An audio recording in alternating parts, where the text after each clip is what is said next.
The Last Photo by Bernard Smith. It is Saturday afternoon. Martin and his sister Pam are in Cambridge for the day. They are looking at the beautiful old buildings of this university city. Pam has a camera with her. She likes taking photos, and sometimes they are very good. But sometimes they are not very good, and Martin laughs at them. It is 5 o'clock. Pam and Martin are going home now. They are tired after their long day. They are in the garden near the bus station. "Let's have a last photo of you," says Pam. "Oh no, not again," says Martin. "Come on," says Pam. "It's the last one.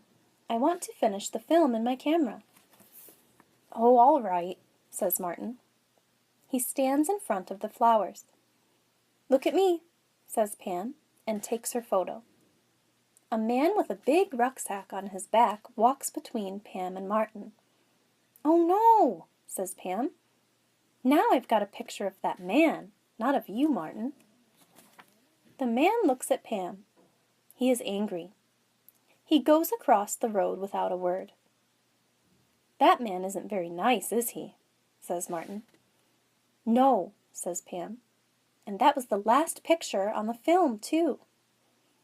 The man with the rucksack on his back goes into the bus station. He has got sunglasses and a blue hat. "Come on," says Martin. "Let's find our bus." They go into the bus station. "Look," says Martin. "There's that man again. He's getting onto that bus. He's going to Aberdeen. That's in Scotland." "Good," says Pam. "Far from here and far from me." She is angry with the man. 3 days later, on Tuesday, Pam has got her photos from the shop. "Look at these," she says to Martin. "They're the photos of us in Cambridge." "Oh, these are all very good," says Martin. "But not this last one," says Pam.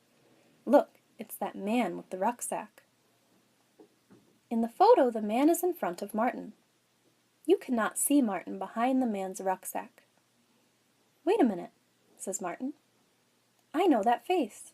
It's in the newspaper. Have you got it?" "Today's newspaper?" says Pam. "Yes, it's here. Why?" "Yes, here he is. Look at this picture," says Martin. Pam looks at the photo in the newspaper. "Who's that?" she asks. "It says in the paper his name's Alan Rook," says Martin. "And he works in a bank in London. But on yesterday morning, no Alan Rook. The people at the bank don't know where he is. And they say he's got £100,000 with him. The police are looking for him too." "But is that the man in my photo?" asks Pam. "He hasn't got a beard, and he hasn't any hair."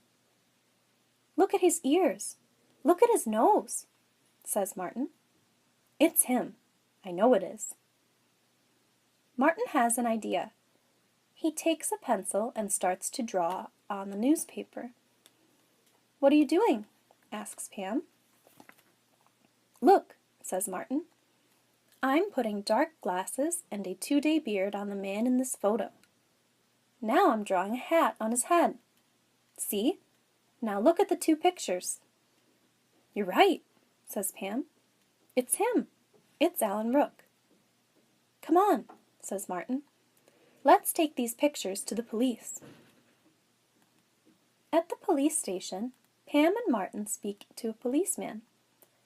They put Pam's photo and the newspaper on the table, and they tell their story. "That's Alan Rook," says the policeman. "In Cambridge at 5 o'clock on Saturday. The big question is, where is he now?" "We think we know. He's in Scotland, in Aberdeen," says Pam. "Or he's near there." They tell the policeman about the man and the bus to Aberdeen. "He's got a rucksack and a tent on his back in the photo," says a policeman. "He isn't living in a hotel. He's camping. If we're lucky, he's still in Scotland. I must make a telephone call." The policeman telephones the police station in Aberdeen. "Alan Rook's in Scotland," he says. "We think he's camping near Aberdeen. He's got a short beard now." The next day the police in Aberdeen find Alan Rook in a tent in the mountains near Aberdeen. The money from the bank is in his rucksack. The next morning, Pam and Martin's story is in all the newspapers. There is Pam's photo of Alan Rook at the bus station. There is a picture of Martin and Pam, too.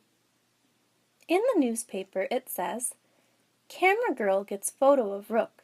Police in Aberdeen find bank money." The people at the bank are very happy. They give Pam and Martin £1,000. "My last photo's a good one after all," laughs Pam. "Now I can buy a very good new camera."